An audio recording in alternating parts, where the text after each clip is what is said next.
Assalamualaikum teman-teman, selamat berjumpa lagi dengan saya Abdurrahman dan masih tetap di channel Abdurrahman ya. Dan masih tetap juga mengupas tentang seputaran gangguan asam lambung dan anestesi psikosomatis. Nah, di season kali ini saya akan share video tentang ciri-ciri orang yang bakalan cepat terbebas dari gangguan asam lambung dan anestesi psikosomatis. Nah itu teman-teman ya, kenapa di season kali ini saya akan share video seperti itu biar teman-teman itu yang mengetahui bahwa ternyata orang-orang yang terkena gangguan asam lambung dan anestesi psikosomatis ketika mempunyai ciri-ciri yang akan saya sampaikan, maka orang tersebut akan lebih cepat terbebas dari gangguan asam lambung dan anestesi psikosomatis. Nah itu teman-teman ya. Nah makanya bagi teman-teman yang sekarang penasaran apa sih ciri-ciri orang yang bakalan cepat terbebas dari gangguan asam lambung dan anestesi psikosomatis, tolong tonton videonya sampai habis, jangan di skip biar kalian nanti mengerti, biar kalian nanti paham, dan ketika mengerti dan paham kalian juga bisa mengikutinya gitu teman-teman, biar kalian juga cepat-cepat terbebas dari gangguan asam lambung dan anestesi psikosomatis. Nah itu teman-teman, makanya tonton videonya sampai habis, jangan di skip. Dan kemudian seperti biasa ya, bagi teman-teman yang baru bergabung, kalau seandainya kalian mau bertanya tentang seputaran gangguan asam lambung dan anestesi psikosomatis, alangkah baiknya kalian tonton dulu video-video saya sebelumnya, karena untuk seputaran gangguan asam lambung dan anestesi psikosomatis semuanya sudah saya share ya. Dari mulai cerita saya yang terkena gangguan asam lambung dan anestesi psikosomatis, kemudian merasakan 1001 macam sensasi yang sangat nikmat sekali, tidak ada duanya gitu teman-teman ya, itu sudah di-share. Dan kemudian bagaimana cara menangani setiap sensasi yang hadir, itu juga sudah di-share. Nah makanya biar lebih jelas, biar lebih detail, alangkah baiknya kalian tonton dulu video-video saya sebelumnya. Nah itu teman-teman ya. Dan kemudian bagi teman-teman yang baru bergabung juga, seperti biasa ya, kalau seandainya kalian belum subscribe channelnya, mohon videonya itu di subscribe dulu, karena untuk subscribe itu tidak memerlukan biaya, tidak memerlukan pendaftaran. Jadi subscribe itu adalah hal yang sangat mudah sekali bagi teman-teman lakukan ya. Jadi teman-teman itu cukup memijit saja tulisan subscribe. Biar kenapa? Jujur ya, biar videonya itu cepat berkembang dengan baik. Dan kalau seandainya videonya itu berkembang dengan baik, sudah barang tentu itu akan menambah semangat tersendiri buat saya untuk terus nge-share tentang seputaran gangguan asam lambung dan anestesi psikosomatis ini terhadap kalian. Kemudian jangan lupa juga yang lebih pentingnya, tekan juga tombol lonceng sama tombol like-nya ya, biar kalian itu dapat notifikasi atau pemberitahuan video saya yang terbaru. Karena saya itu akan terus nge-share tentang seputaran gangguan asam lambung dan anestesi psikosomatis ini terhadap kalian, dengan tujuan semoga saja videonya itu menjadi wasilah atau jalan keluar bagi kalian yang sedang mengalami gangguan asam lambung dan anestesi psikosomatis hingga membaik ya, apalagi sampai sembuh total. Amin ya robbal alamin. Ya minimal hanya memberikan motivasi saja, atau lebih minimalnya lagi hanya sekedar menemani kalian yang sekarang sedang merasakan tidak nyamannya dari gangguan asam lambung dan anestesi psikosomatis. Nah itu teman-teman ya. Nah kembali lagi ke topik utama teman-teman ya. Orang-orang yang terkena gangguan asam lambung dan anestesi psikosomatis itu sangat banyak sekali gitu teman-teman ya. Jadi bukan kalian saja, banyak sekali orang-orang yang terkena gangguan asam lambung dan anestesi psikosomatis, baik anak-anak, orang dewasa, orang tua, laki-laki, perempuan, banyak sekali orang-orang yang terkena gangguan asam lambung dan anestesi psikosomatis.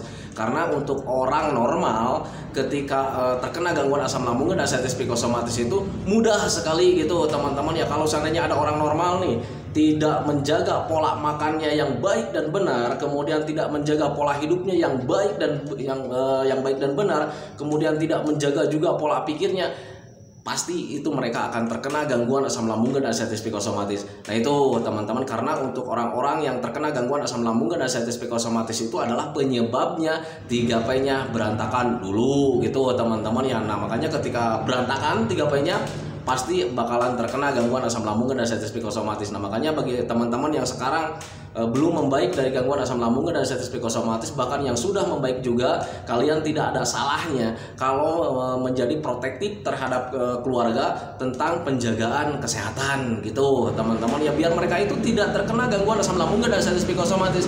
Karena ketika terkena gangguan asam lambung dan anestesi psikosomatis itu rasanya sangat tidak nyaman sekali itu teman-teman ya. Jangankan orang biasa ya, orang kuat, orang hebat juga, kalau seandainya terkena gangguan asam lambung dan anestesi psikosomatis itu pasti bakalan memble teman-teman ya. Nah itu, nah makanya ketika kalian sekarang yang sudah terkena gangguan asam lambung dan anestesi psikosomatis kemudian menjadi protektif terhadap keluarga tentang kesehatan, justru itu lebih bagus gitu teman-teman ya. Saya juga sekarang menjadi protektif terhadap keluarga, terhadap istri, terhadap anak gitu teman-teman ya. Jadi selalu mengupayakan mereka itu gimana caranya supaya hidupnya itu teratur gitu teman-teman ya. Dari mulai pola makannya saya jaga mereka itu gitu teman-teman ya. Kemudian pola hidupnya saya jaga mereka. Kemudian pola pikirnya juga saya jaga mereka gitu teman-teman ya.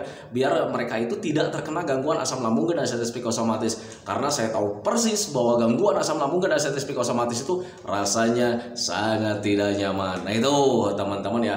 Nah tetapi bagi teman-teman yang sekarang sedang terkena gangguan asam lambung dan diabetes psikosomatis, jangan terlalu khawatir gitu teman-teman. Walaupun misalnya rasanya sangat tidak nyaman juga, jangan terlalu khawatir karena untuk asam lambung dan diabetes psikosomatis itu tanpa diapa-apain juga bakalan membaik teman-teman ya, bakalan sembuh total teman-teman tanpa diapa-apain juga. Nah itu teman-teman ya.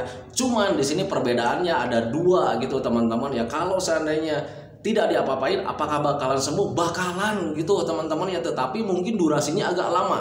Nah itu teman-teman, tetapi berbeda dengan orang-orang yang terkena gangguan asam lambung dan diabetes psikosomatis, kemudian tahu metodenya, paham terhadap yang sedang terjadi gitu teman-teman ya, kemudian bisa menanganinya gitu teman-teman dengan mudah, karena memang mudah sih sebetulnya ya.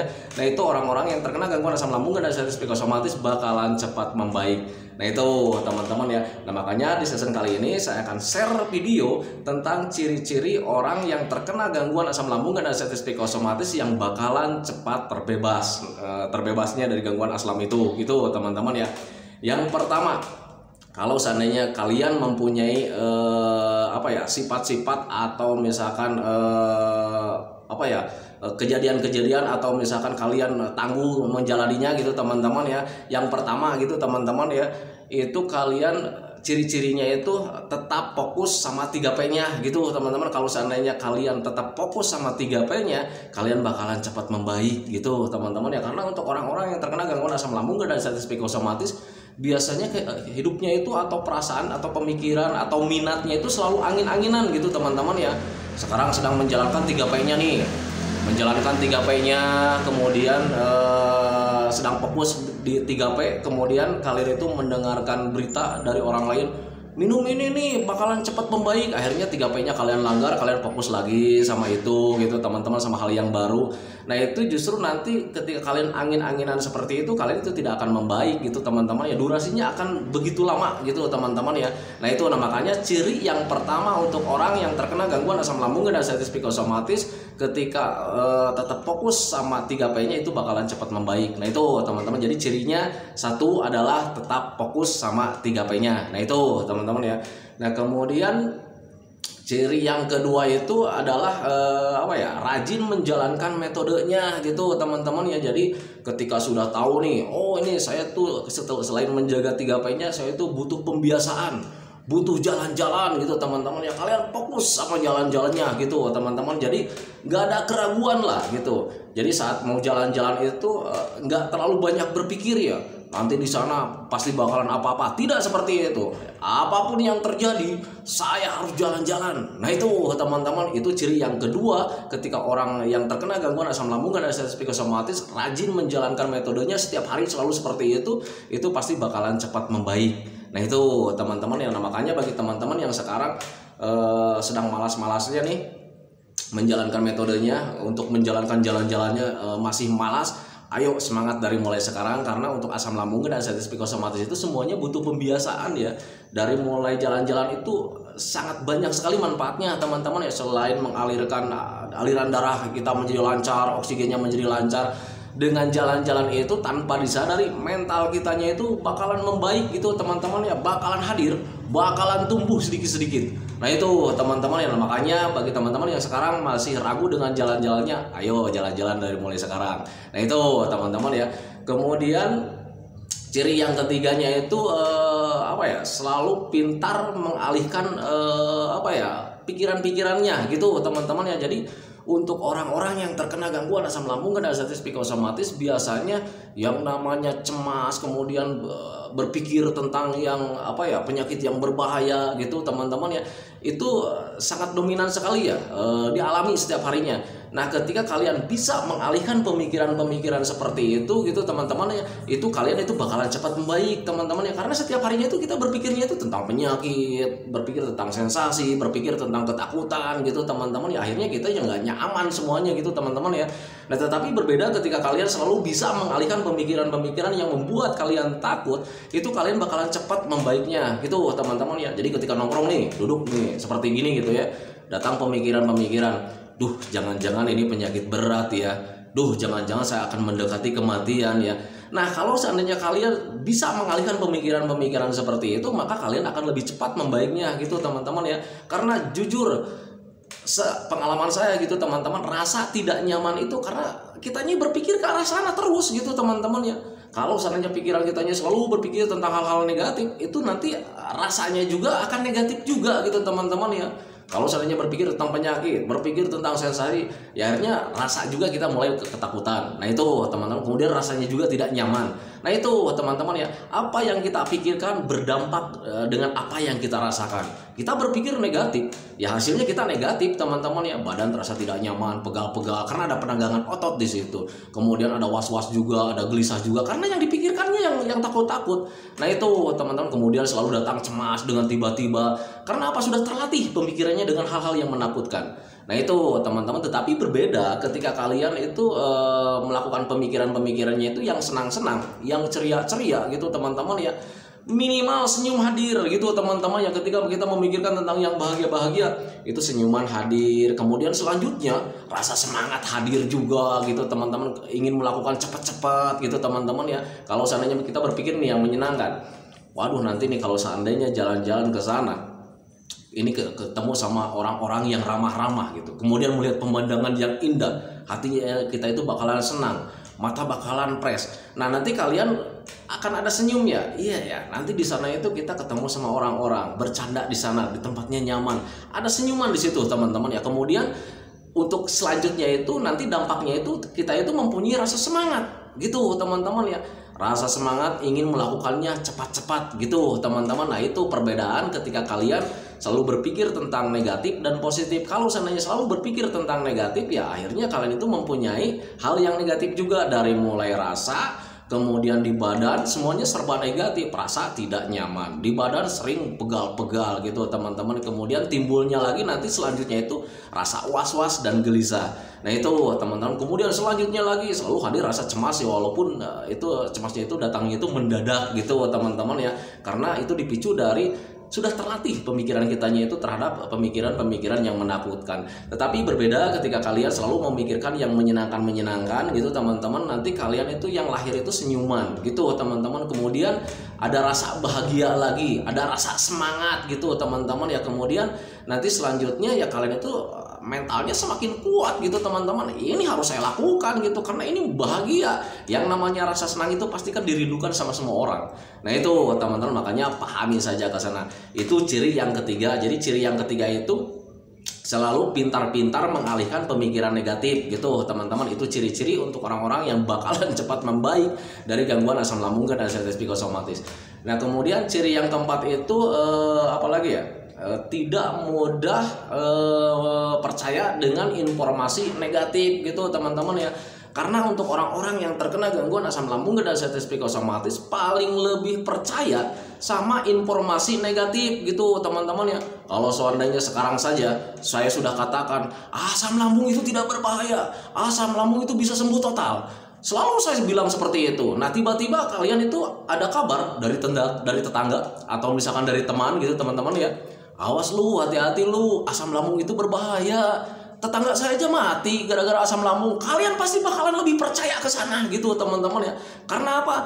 Karena jiwa protektifnya di dalam tubuh kita itu besar gitu teman-teman. Jiwa pertahanannya itu besar, jiwa penasarannya itu besar, ketakutannya itu masih besar. Jadi hal apapun yang tidak kita inginkan itu lebih dipercaya teman-teman ya.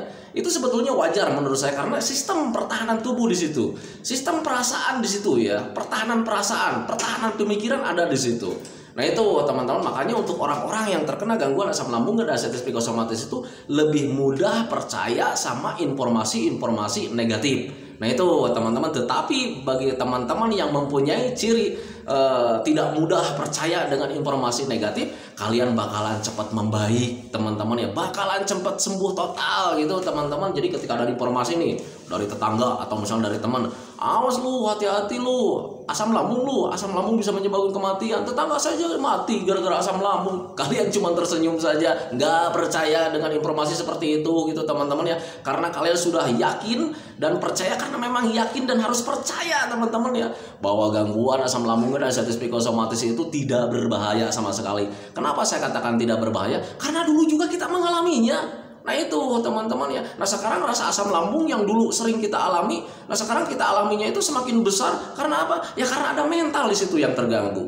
Nah itu teman-teman, ada pemikiran yang salah di situ. Gitu teman-teman ya. Ada menggigil sedikit saja dari rasa cemas. Waduh ini ya, apa ini? Padahal sudah tahu lagi cemas. Gitu teman-teman, orang cemas biasanya seperti itu.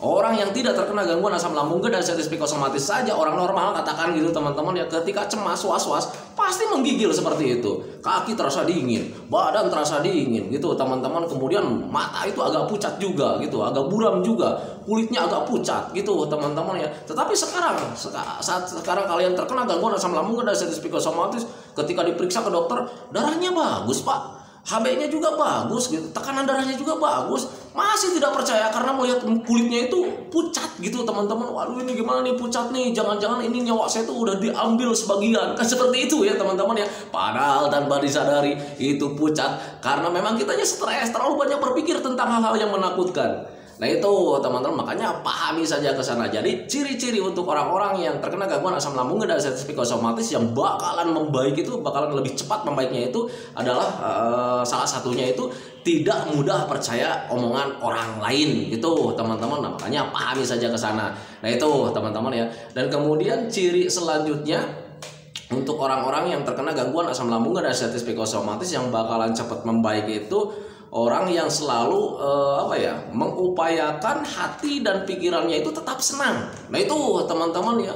Jadi setiap harinya itu selalu mengupayakan gimana caranya hati saya itu tetap senang, pikiran saya itu tetap senang gitu teman-teman ya. Karena untuk orang-orang yang terkena gangguan asam lambung dan diabetes psikosomatis, setiap harinya itu tidak merasa senang teman-teman ya. Jangankan untuk hal-hal kecil teman-teman, hal-hal yang sangat besar saja tidak menyenangkan teman-teman ya. Contoh, bagi teman-teman yang masih terkena gangguan asam lambung dan diabetes psikosomatis, ketika dikasih uang misalkan gepokan ya atau misalkan miliaran, tidak ada rasa senangnya teman-teman ya, karena yang paling diutamakan itu, yang paling dirindukan itu adalah kesehatan, keadaan kita yang dulu gitu teman-teman ya.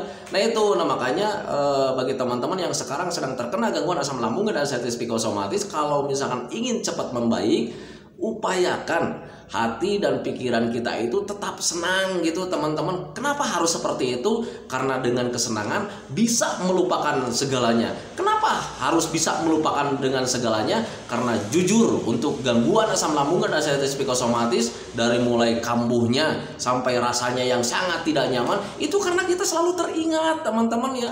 Nah itu, makanya upayakan gimana caranya supaya hati dan pikiran kita itu setiap harinya itu senang. Belajar masa bodoh tentang hal apapun, termasuk dengan gangguan asam lambung dan diabetes psikosomatis. Nah itu teman-teman ya. Kenapa saya harus katakan kenapa kita itu harus belajar masa bodoh tentang gangguan asam lambung dan diabetes psikosomatis?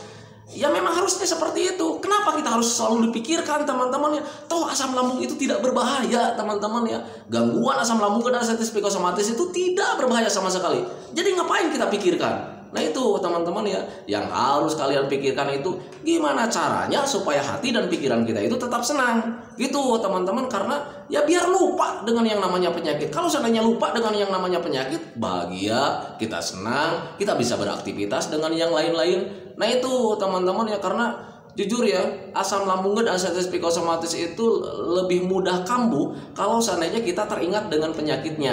Nah itu teman-teman, makanya saya di video-video yang terdahulu juga saya selalu bilang hindari terlalu sering main HP teman-teman ya, karena di HP itu banyak sekali informasi-informasi yang membuat kita takut teman-teman ya. Stop dari mulai sekarang. Nah itu teman-teman, nonton berita-berita yang nggak benar, kemudian menonton informasi yang nggak benar. Kalau seandainya kalian selalu menonton informasi yang nggak benar, nanti ujung-ujungnya kalian ketakutan lagi.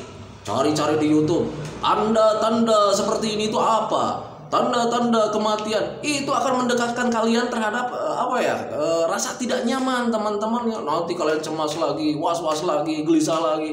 Nah, seperti itu, teman-teman ya. Nah, makanya dari mulai sekarang stop mendengarkan informasi-informasi yang nggak benar.